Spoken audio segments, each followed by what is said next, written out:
ہم خدا کے پاک کلام میں سے پڑھیں گے زبور کی کتاب، اس کا زبور نمبر 103، پہلی 2 آیتیں پڑھیں گے۔ آپ کے پاس بائبل ہے تو کھولیے گا۔ زبور 103 پہلی 2 آیتیں، لکھا ہے داؤد کا مزمور۔ اے میری جان خداوند کو مبارک کہہ، اور جو کچھ مجھ میں ہے اس کے قدوس نام کو مبارک کہے۔ اے میری جان خداوند کو مبارک کہہ، اور اس کی کسی نعمت کو فراموش نہ کر۔ خداوند کی برکت اس کے پاک کلام کے پڑھے اور سنے جانے پر ہو، آمین۔ پچھلی بار ہم کیا خداوند کے پاک کلام سے سیکھ رہے تھے، یاد ہے؟ جی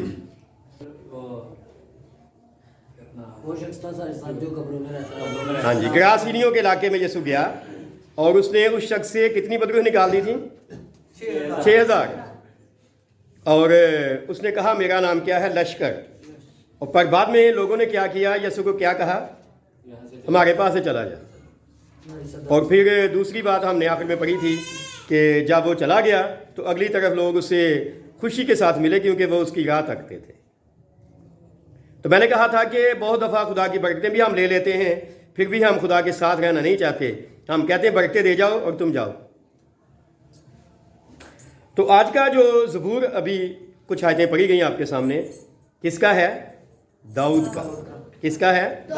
داؤد کا۔ اور ویسے تو یہ ساری کی ساری کتاب جو ہے داؤد سے منسوب کی جاتی ہے، لیکن زبور کی کتاب کو ویسے 8 لوگوں نے لکھا تھا۔ تو پہلی جو بات ابھی ہم سیکھیں گے آج کے اس حوالے میں سے، آج کا جو زبور ہے یہ شکر گزاری کا زبور ہے۔ کیا ہے جی؟ شکر گزاری کا زبور۔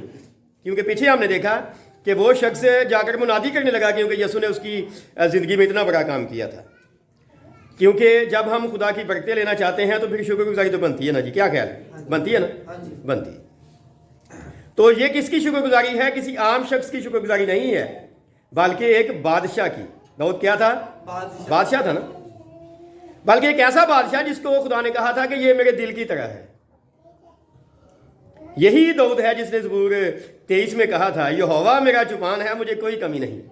اس پر ہم نے ویڈیو بنائی ہوئی، آپ دیکھ سکتے ہیں خدا کی پروردگاری کے تعلق سے۔ تو پہلی بات ہے جو ان 2 آیتوں میں بھی ہم نے پڑھی ہے، شخصی شکر گزاری، اجتماعی نہیں ہے۔ جب ہم کہتے ہیں دعا کرتے ہیں تو ہم کہتے ہیں ہم خود شکر گزار ہیں، ہم یہ کر رہے ہیں، خداوند تو نے ہمارے لیے کیا، یہ بات نہیں، بلکہ شخصی میں شکر گزار ہوں، میرے لیے خدا نے کیا کیا۔ اور ہم نے پڑھا تھا پچھلی بار، یسوع نے اس شخص سے کیا کہا؟ اپنے گھر والوں کو جا کر بتاؤ خدا نے تیرے لیے کیا کیا ہے۔ یہی پڑھا تھا نا۔ تو کیا ہے شخصی شکر گزاری؟ دیکھیں ذرا۔ اے میری جان کیا کر رہے؟ خداوند کو مبارک کہہ۔ اور خداوند کون ہے؟ یہوہ۔ ٹھیک ہے، برکی نفشی ات یہوہ۔ کیا مطلب؟ اے میری جان خداوند کو مبارک کہہ۔ اور آگے ہے جو کچھ مجھ میں ہے، صرف جان نہیں ہے بلکہ کیا ہے؟ جان ہے، بدن ہے، روح ہے۔ ٹھیک ہے، ان تینوں چیزوں سے مل کر انسان بنتا ہے۔ تو پہلے وہ کہتے ہیں اے میری جان خداوند کو مبارک ہے، پھر کہتے ہیں جو کچھ مجھ میں ہے اس کے قدوس نام کو کیا کہے؟ مبارک کہے۔ خداوند کو مبارک کیا ہے اور اس کے نام کو بھی۔ تو نام کیا ہے اس کا؟ یہوہ الوہیم۔ کیا نام ہے؟ یہوہ الوہیم۔ تو اس کو مبارک کہہ، کسی اور معبود کو مبارک نہیں کہنا۔ ٹھیک ہے جی، جس نے دیا ہے سب کچھ اس کو مبارک کہنا ہے۔ اور ایک اگلی آیت ہے اے میری جان خداوند کو مبارک ہے، پھر وہی بات دہراتا ہے۔ تو دوسری بات آگے وہ کہتا ہے اس کی کسی نعمت کو فراموش نہ کر۔ فراموش کیا ہوتا ہے؟ بھلا دینا۔ ٹھیک ہے نا، کہ جو کچھ خدا ہمارے ساتھ سلوک کرتا ہے ہم اسے بھول جائیں۔ ٹھیک ہے، ہم کہیں نہیں اے منڈا تے مینوں بگے شیک نہیں دیتا ہے، کہتے ہیں لوگ، کیا کہتے ہیں؟ یہ موٹر سائیکل تو مجھے فلاں نے دی ہے، تو وہ دیتے ہیں جن کو اپنی ہوش نہیں ہوتی۔ تو کہتا ہے اس کی کسی نعمت کو، اور اگر آپ آج ابھی یہاں بیٹھے یا بعد میں شخصی وقت میں اگر ہم اس کی نعمتوں کو گننا شروع کریں تو گن سکیں گے؟ گن سکیں گے؟ تو وہ کہتا ہے کسی نعمت کو نہ بھول جانا، کسی نعمت کو فراموش نہ کر۔ یہ ہے शख्सी शुक्रगुजारी, जिसमें वो शामिल है, उसकी जान शामिल है, उसका दिल शामिल है, उसकी रूह शामिल है, सब कुछ शामिल है, और वो शुक्रगुजारी कर रहा है, ठीक है, और अपने आप से मुखातब है, ऐ मेरी जान खुदावंद को मुबारक है। और फिर अगले हिस्से में शख्सी बरक़ात लिखी हुई, क्या है जी? शख्सी बरक़ात। पहली दो आयतों में क्या है? शख्सी शुक्रगुजारी। अगले हिस्से में है शख्सी बरक़ात, और ये तीसरी से पांचवीं आयत में है शख्सी बरक़ात। क्या है? आइए मेरे साथ देखें। वो तेरी सारी बदकारी को बख्शता है, वो तुझे तमाम बीमारियों से शिफा देता है, वो तेरी जान को हलाकत से बचाता है, वो तेरे सर पर शफ़क़त और रहमत का ताज रखता है, वो तुझे उम्र भर अच्छी अच्छी चीज़ों से आसूदा करता है, तू उकाब की मानंद असरनो जवान होता है। ये है शख्सी बरक़ात, जिनकी शुक्रगुजारी हो रही है ना पीछे, अपने आप को वो कह रहा है मुझे शुक्रगुजार होना चाहिए, और आगे बरक़ात हैं। इनमें से कितनी बरक़ात हैं जो हमें मुयस्सर है, हासिल है, ठीक है। आजकल रिवाज हो गया है, छोटी सी बात हो तो लोग एक स्टेटस लगाते हैं फेसबुक का और कहते हैं आई एम ब्लेस्ड। कुछ वक्त पहले की बात है, बरकतपुरा में जहाँ हम रहते हैं वहाँ हमारे भाई हैं, वो उन्होंने बायो ट्रेनिंग भी की हुई है, और वो छत पे बैठ के सर्दियों में छत पे बैठ के माल्टे खा रहे हैं और स्टेटस लगाया है आई एम ब्लेस्ड, ठीक है। बोले नहीं, ये ब्लेसिंग नहीं है। ज़िंदगी वैसी की वैसी हो कि हमें कोई चीज़ मिल जाए, ठीक है, तो ब्लेस्ड, यानी चीज़ मिली है तो शुक्रगुजारी करें ना। ब्लेसिंग बहुत दूर की बात है, कभी मौका मिला तो हम देखेंगे कि ब्लेसिंग क्या होती है, ठीक है। तो वो क्या कहता है, देखें ज़रा बरक़ात में, तेरी सारी बदकारी को बख्शता है। तो अगर हम शुक्रगुजार हों तो क्या हमें माफ़ किया गया है? बोले, क्या हमें माफ़ी मिली है? माफ़ी कैसे मिलेगी? हमने अपने गुनाहों से तौबा की हो, हमने यीशु पर ईमान रखा हो, हमने पानी का बपतिस्मा लिया हो, हमें रूहुल कुद्दूस अनाम में मिला हो, तो यह है माफ़ी मिली। अगर नहीं मिली तो फिर कैसी शुक्रगुजारी जी? तो पहली बात वो क्या कर रहा है, तेरी सारी बदकारी को बख्शता है। दूसरी बात, तुझे तमाम बीमारियों से शिफा देता है। गौर कीजिए इस बात पर, तमाम बीमारियों से। जब हम खुदा के घर में आते हैं तो इसलिए आते हैं कि हमें शिफा मिली हुई है, लेकिन लोग फिर भी इबादत के बाद या वैसे दुआ के लिए कहते नहीं मेरे लिए दुआ करें। तमाम बीमारियों से क्या है? शिफा देता है। ज़रूरी नहीं है कि हम उन्हें गिन भी सकते हैं, ठीक है। आज भी लोग कहते हैं मुझे भाई जी बुखार है जरा दुआ करेगा, बुखार है तो आप मेडिसिन ले जाके, ठीक है जी। हर काम के लिए ऐसे ही, क्योंकि ज़िंदगी शुक्रगुजार नहीं होती ना। दूसरी बात है बीमारी से शिफा देता है, और तीसरी बात है तेरी जान को हलाकत से बचाता है। कई दफ़ा आप देखें सफ़र में या वैसे ज़िंदगी में हम ऐसे हादसा से बच जाते हैं, हो सकता है हम ना बच सकते हो। क्या कह रहे हैं? बाद में मैं शुक्रगुजारी हम करें या ना करें, याद जरूर आता है कि खुदा ने मुझे बचा लिया जी, अपना हाथ आगे करके बचा दिया, या अपना फरिश्ता भेज के बचा लिया। और फिर वो कहता है ये एक हिस्सा है बरक़ात का, एक हिस्सा है कि बदकारी बख्शता है, बीमारी से शिफा देता है, हलाकत से बचाता है। और सिर्फ यही नहीं है, अगली एक और तरह की प्रोटेक्शन वो मुहैया करता है, एक और तरह का वो तहफ़्फ़ुज़ मुहैया करता है। क्या? अगला हिस्सा है वो तेरे सर पर शफ़क़त और रहमत का ताज रखता है, कि हुण कोई बीमारी नहीं होएगी जी। पर हम यीशु मसीह में आने के बाद भी बीमार हो जाते हैं, साढ़े बच्चों को नज़र लग जाती है, ठीक है। खुदा के हुज़ूर में बच्चों को लेके आते हैं, खादम उन पे हाथ रख के बरकत भी देता है, फिर नज़र लग जाती, फिर ऐसे उत्तों मर्चा मारने हैं, तो नहीं लगनी चाहिए ना जी? क्या ख्याल? हाँ, क्या कहता है? शफ़क़त और रहमत का ताज रखता है, एक दिन के लिए, उम्र भर के लिए, उम्र भर के लिए। और फिर अगली बात, वो तुझे उम्र भर अच्छी अच्छी चीज़ों से आसूदा करता है। उम्र भर, हर रोज़ अच्छा खाना मिल सकता है, हर रोज़ अच्छे कपड़े मिल सकते हैं, अच्छी ज़िंदगी मिल सकती है हर रोज़, लेकिन कैसे? अगर यहोवा मेरा जवान है तो, ठीक है जी। और फिर अगली बात है, तू उकाब की मानद असरनो जवान होता है। ٹھیک ہے، شفقت اور رحمت کا تعلق رکھتا ہے، عمر بڑھ اچھی چیزوں سے آسودہ کرتا ہے، عقاب کی مانند سر نوجوان ہوتا ہے. کہتے ہیں کہ عقاب جب برا ہو جاتا ہے تو وہ اوپر چلا جاتا ہے پہاڑ پر اکیلا، اور اپنی چونچ کے ساتھ اپنے سارے پر اتار دیتا ہے. بالکل ایسے ہو جاتا ہے جیسے پر اس کی بدن میں تھے ہی نہیں. ٹھیک ہے، اور اس کے لیے بڑی تکلیف اٹھانا پڑتی ہے اسے. جب اپنے پار وہ اپنی جسم کو کھیرتا ہے نا، درد ہوتا ہے نا، لہو بھی نکلتا ہے، پر ایسا کرنا ہے کیوں؟ نئی زندگی کے لیے. آپ عقاب کے بارے میں کبھی معلومات جمع کریں تو آپ کو پتہ چل جائے گا. اور پھر وہ بالکل پروں کے بغیر زخمی حالت میں اکیلا بیٹھا رہتا ہے، اکیلا. پھر وقت آتا ہے پر نئے ہوتے ہیں، نئے پروں کے ساتھ نئی زندگی بھی آتی ہے، نئی جوانی بھی آتی ہے. تو ہمیں تو ایسا نہیں کرنا پڑتا نا، خدا خود ہی ہمارے لیے سب کچھ کر دیتا ہے. اثر نو جوان ہوتا ہے. تو دوسری بات آج کے کلام کی ہے، شخصی شکر گزاری کے بعد شخصی برکات. ہم جو یہاں بیٹھے ہیں یا اس ویڈیو کے توسط سے جو لوگ پاک کلام کو سنیں گے، ان سب سے میں کہہ رہا ہوں یہ سب کچھ ہماری زندگی میں ہے تو شکر گزاری تو بنتی ہے. اور تیسری بات ہے کہ یہ شکر گزاری کیوں ہے، یہ برکتیں کیوں ہمارے پاس آئی ہیں. ہمارا کوئی کمال ہے؟ نہیں. ٹھیک ہے، تو تیسرا حصہ ہے خدا کا سلوک. تیسرا حصہ کیا ہے جی؟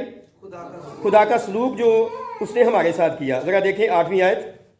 خداوند رحیم اور کریم ہے، قہر کرنے میں دھیما اور شفقت میں غنی. وہ سدا جھڑکتا نہ رہے گا، وہ ہمیشہ غضبناک نہ رہے گا. اس نے ہمارے گناہوں کے موافق ہم سے سلوک نہیں کیا اور ہماری بدکاریوں کے مطابق ہم کو بدلہ نہیں دیا. یہ وجہ ہے. ٹھیک ہے، کیا وجہ ہے جی؟ خداوند کیا ہے؟ رحیم و کریم ہے. رحیم و کریم ہے. ہمارا کوئی کمال نہیں ہے. اس نے رحم کیا ہے، اس نے کرم کیا ہے. کیوں؟ قہر کرنے میں دھیما ہے اور شفقت میں غنی ہے. ہم پر جو خدا کا غضب تھا، اس کا انکار کرنے کی وجہ سے، اس سے برگشتگی کی وجہ سے، اس نے خود ہی اسے اپنے آپ کو پیچھے کر دیا. انہیں کہنا تھا مردہ نہیں آگا. ٹھیک ہے، اور بنی اسرائیل کی ساری تاریخ آپ پڑھ کے دیکھیں کتنی دفعہ انہوں نے خدا کو ناراض کیا، بغاوت کی، اور پھر خدا ہی آتا ہے ان کے پاس. اور انجیل مقدس میں ہم یہی پڑھتے ہیں کہ بھیڑ تو کھو گئی تھی پر چرواہا ڈھونڈنے کے لیے آیا نا. بھیڑ تو نہیں جا سکتی تھی وہاں، وہ تو گم ہو گئی تھی نا. تو 99 کو چھوڑ کر ایک کو ڈھونڈنے کے لیے چرواہا آیا. اور یسوع نے کہا زکریا کے گھر میں، ابن آدم کھوئے ہوئے کو ڈھونڈنے اور نجات دینے آیا. ہم نے اس پہ بات کی ہوئی. تو خدا کا جو رحم ہے، خدا کا جو پیار ہے، وہ یہاں پر ہے، جس کی وجہ سے سب کچھ مل رہا ہے، برکات مل رہی ہیں. اور دیکھیں وہ کہتا ہے خدا کیا ہے؟ رحیم ہے، کریم ہے، قہر کرنے میں دھیما اور شفقت میں غنی. شفقت کون کرتا ہے؟ باپ. ہم جیسے مرضی ہوں، نافرمان بھی ہوں، لیکن جب باپ کے پاس آ جاتے ہیں قبول کر لیتا ہے. کیا خیال ہے؟ اور کسی نے کہا کہ باپ ایک ایسا بینک ہوتا ہے، اس کے پاس پیسے نہ بھی ہوتا بھی ہمیں مل جاتے ہیں. ٹھیک ہے، وہ نہیں کہتا کہ نہیں ہو سکتا جی، وہ کہتا ٹھیک ہے کر لیں گے، ہو جائے گا. بے شک وہ ادھار کسی سے لے، ٹھیک ہے جی، یا جیسے بھی وہ اپنے بچوں کو دے دیتا ہے. پہلی بات یہ ہے کہ شکر گزاری اور برکات کیوں ہیں کہ اس نے شفقت دکھائی ہے جی، اس نے رحم کیا ہے، اس نے کرم کیا ہے. ٹھیک ہے، کیونکہ وہ قہر کرنے میں دھیما اور شفقت میں غنی ہے. لکھا ہے وہ سدا جھڑکتا نہ رہے گا. ٹھیک ہے، وہ ہمیشہ غضبناک نہ رہے گا. اس نے ہمارے گناہوں کے موافق ہم سے سلوک نہیں کیا اور ہماری بدکاریوں کے مطابق ہم کو بدلہ نہیں دیا. اگر ہم اپنے گناہوں کو دیکھتے، ہماری بدکاری گنی جاتی، ٹھیک ہے، تو پھر تو ہم کسی رحمت کے، کسی پیار کے، کسی نعمت کے لائق تو نہیں تھے. کیا خیال تھے؟ ایسے لائق تھے؟ نہیں تھے. پر اس نے خود ہی ہم پہ یہ رحم کر دیا ہے. یہ پہلی وجہ ہے اس کا حسن سلوک. اور دوسری وجہ ہے جو اگلے حصے میں لکھی ہوئی ہے. آپ دیکھیں 11ویں آیت. 11ویں آیت میں ہے، کیونکہ جس قدر آسمان زمین سے بلند ہے، اسی قدر اس کی شفقت ان پر ہے جو اسے ڈرتے ہیں. جیسے پورب پچھم سے دور ہے، ویسے ہی اس نے ہماری خطائیں ہم سے دور کر دی. ٹھیک ہے، یہ ہے دوسری وجہ برکات کی، یہ ہے دوسری وجہ شکر گزاری کی. ٹھیک ہے، اس نے وہ باتیں جو اس کو ہم سے الگ کر دیتی تھیں، ہم کو اس سے الگ کر دیتی تھیں، وہ गुनहगार से प्यार करता है, गुनाह से प्यार नहीं करता। ठीक है, तो जो गुनाह हम पे थे, जो खुदा और हमारे दरमियान में रुकावट बन गए थे, उसने उन गुनाहों को भी हमसे दूर कर दिया हुआ है ताकि हम उसके पास आ सकें। ठीक है, और आज का जो हासिल कलाम है ज़रा मेरे साथ देखिए, ये है 13वीं और 14वीं आयत। हमने शख्सी शुक्रगुजारी देखी है, हमने शख्सी बरकत देखी हैं, और 2 सबब देखे हैं कि जिसकी वजह से बरकत हम तक पहुंची हैं। और आखिर में है हासिल कलाम 13वीं आयत देखिए। जैसे बाप अपने बेटों पर तरस खाता है, वैसे ही खुदावंद उन पर जो उससे डरते हैं तरस खाता है, क्योंकि वो हमारी सरिश्त से वाकिफ़ है, उसे याद है कि हम खाक हैं। तो एक बाप की तरह वो बरकतें हम तक पहुंचती हैं। उसे पता है ये तो मिट्टी है और वो हमारा कुम्हार है, हमारा कूजागर है, बनाने वाला है। यिर्मयाह कहता है, मिट्टी कुम्हार से नहीं कह सकती कि तूने मुझे ऐसा क्यों बनाया। कुम्हार की मर्जी है कि उस मिट्टी के टुकड़े से बेशक वो सुराही बना दे, बेशक प्याला बना दे, बेशक लोटा बना दे। ठीक है, जब कभी आपने देखा हो कुम्हार को बर्तन बनाते हुए, एक पहिया होता है, उसमें मिट्टी ऐसे घुमाता है, वो देखा कभी? ठीक है, तो अपने हाथों से ऐसे वो ऐसे हाथ ऐसे होते, तो ऐसे हाथों से वो उसको शेप देता है। ठीक है, यानी जिस तरह का वो बर्तन उसके ज़हन में है कि ये बनेगा, उस तरह अपने हाथों से, उंगलियों से वो उसको दबाता है। तो यिर्मयाह कहता है कि उसने देखा कुम्हार को बर्तन बनाते हुए, तो बर्तन उसके हाथों में बिगड़ गया। जो बर्तन वो बनाना चाहता था वो नहीं बना, तो उसने उस मिट्टी के टुकड़े को उतार के कहीं फेंका नहीं है। तो मतलब क्या हुआ, ये सारी कुछ बरकतें जो हम तक पहुंचती हैं, उसका मतलब ये है कि हमें अपने आप को खुदा के हवाले करना चाहिए कि हमें कैसा बनाए। पर हमने सपने देखे होते हैं खुद ही, मैं अपने बेटे को डॉक्टर बनाऊंगा, मैं अपनी बेटी को वकील बनाऊंगा। उसने जो दी है औलाद, कभी पूछा वो क्या बनाना चाहता है? क्या ख्याल है? क्या मतलब, जब कुम्हार बना रहा है तो हम हिल जाते हैं, मिट्टी हिल जाती है, तो कुम्हार जो बनाना चाहता फिर वो नहीं बनता, वो सुराही बनाना चाहता है, लोटा बन जाता है। और आज कितने आसपास हमारे लोटे घूम रहे हैं, कहलाते इंसान हैं लेकिन लोटे हैं, क्योंकि खुदा के नहीं हैं, उसकी मर्जी के मुताबिक नहीं बने, उन्हें पता ही नहीं है। और लोटा तो कहीं नहीं होता ना, कहते बेपैंदे का लोटा घूम जाता है। जैसे सियासत में आपने आजकल बहुत दोबारा बातें हो रही हैं, इस पार्टी की रुकनीयत है, अपने मफाद के लिए दूसरी पार्टी में चले जाते हैं, लोटे घूम जाते हैं।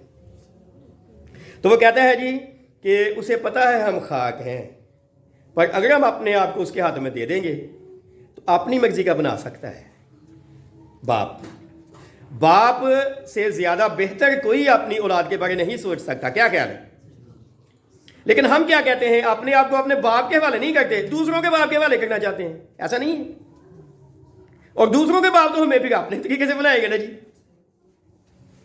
और ऐसा हुआ है पाकिस्तान में। वो तालीमात, वो बातें जो हम तक पहुंची हैं, हमारे घरों में गर्दिश करती हैं, हमारे बाप ने नहीं सिखाई थी। हमारे बाप ने सिखाया था कि जुमे का नदीवा पालना है। हमारे बाप ने सिखाया था कि ਜਦੋਂ ਬੱਚਾ ਪੈਦਾ ਹੁੰਦਾ ਤੇ ਉਹਦਾ ਨਾੜੂ ਕੱਟ ਕੇ ਰੱਖ ਲੈਣਾ ਹੈ, ਜਦੋਂ ਬੱਚਾ ਪੈਦਾ ਹੁੰਦਾ ਤੇ ਉਹਦੇ ਸਿਰ ਦੇ ਵਾਲ ਵੀ ਕੱਟ ਕੇ ਲੁਕੋ ਕੇ ਰੱਖ ਲੈਣੇ ਨੇ। क्या ख्याल है? इस बाप ने सिखाया था। रखते हैं ना, रखते हैं ना, बोले क्यों रखते हैं? बोले क्यों रखते हैं? नजर नहीं लगेगी जी, आवाज ये बात होती है, कुछ ना कुछ हो जाता है, हो फेंक भी जाता है। अभी मैंने शुरू में कहा कि वो चर्च में भी बच्चों को लेके आते हैं, बच्चों को फिर नजर लगती, फिर मर्चा मार देने उन्होंने। मर्चा ना ठीक हो जाता है, मर्चा जी की मर्चा खिला ने। तो उसे पता है बाप को कि हम खाक हैं। खाक उसने बनाया, आदम को मिट्टी से बनाया, और मिट्टी कैसे खास हो गई थी, उसने अपना दम फूंका था, अपना सांस, अपनी जिंदगी। तो बच्चों में किसकी जिंदगी होती है? बाप की। बाप की नहीं होती? तो जिंदगी तो बाप की हो हम में, और तरीकाकार हमारा रहने का दूसरे के बाप जैसा हो। ठीक है, यूहन्ना बपतिस्मा देने वालों ने लोगों से कहा, ऐ सांप के बच्चों। तो सांप के बच्चे थे, वो तो कहते थे हम अब्राहम की औलाद हैं। उन्होंने कहता तुम सांप के बच्चे हो, क्योंकि काम तो तुम्हारे वही है ना। यसु ने क्या कहा था? तुम अपने बाप इबलीस से हो, क्योंकि वो झूठा है, तुम भी झूठे हो। तो आज फैसला करना है ना, शुक्रगुजारी है तो हमारा बाप कौन है?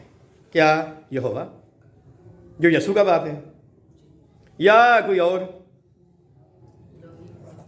यहोवा एलोहीम। कनान में आने के बाद जब लोग नहीं मान रहे थे यशुआ की, तो उसने कहा मैं और मेरा ख़ानदान तो यहोवा के साथ जाएंगे, आप फैसला कर लें। और गीत भी हम गाते हैं, फैसला कर लो तुम किसकी परस्तश करोगे, यहोवा की जो बचाता है या शैतान की जो मिटाता है। तो ये सारी शुक्रगुजारी इस वजह से है कि यहोवा हमारा बाप हो। पर अगर नहीं है तो फिर सोचना पड़ेगा। अगर बरकतें मिल गई हैं परवरदिगार की वजह से, तो फिर अपनी ज़िंदगी उसको देनी चाहिए। और अगर आज तक की ज़िंदगी जितनी भी गुजरी है, हमने उसकी नेमतें तो ले ली हैं पर उसका शुक्रिया अदा नहीं किया, तो ये ज़बूर दोबारा पढ़िएगा, एक एक बात जो मैंने आपके सामने रखी है, और उसका शुक्रिया अदा करें। खुदा हमें इस कलाम के वसीले बरकत दे। आमीन।